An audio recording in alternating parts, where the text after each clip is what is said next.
তা আমাদের ঘি দিয়ে খাওয়া কমপ্লিট। দেখো এখন ঘি দিয়ে খাবে, এখন বলছে গুড় দিয়ে খাবে। কি খাওয়া দাওয়ারি!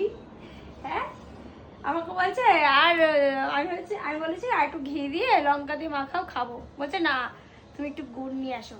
তারপর আবার মনে পড়লো আমুল দুধ রয়েছে, আমুল দুধ দিয়ে আসছে। কি খাওয়া তুমি? গুড় ভাত। গুড় ভাত। দুধ দিয়ে গুড় দিয়ে আগে খেতাম, ভালোই লাগে। আমার শ্বশুর মশাই যখন ছিল বাতাসা দিয়ে ভাত খেত, মিষ্টি দিয়ে ভাত খেত, ভালো লাগতো। আমি খেয়েছি অবশ্য একবার, ভালোই লাগে খেতে।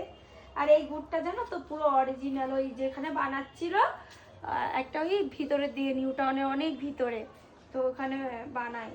রস জ্বালতে বানাচ্ছিল ওখান দিয়ে নিয়ে এসছে। আর গুড়টা খেতে কিন্তু খুব টেস্ট, এরকম বাটিতেই বানিয়ে মানে দিচ্ছিল। তা চলো আজকে একটু গুড় দিয়ে খাই, কেমন লাগে দেখি। অনেক বছর খাই না অবশ্য, খেয়েছি এমন আগে খাইনি, খেয়েছি। চলো দিই।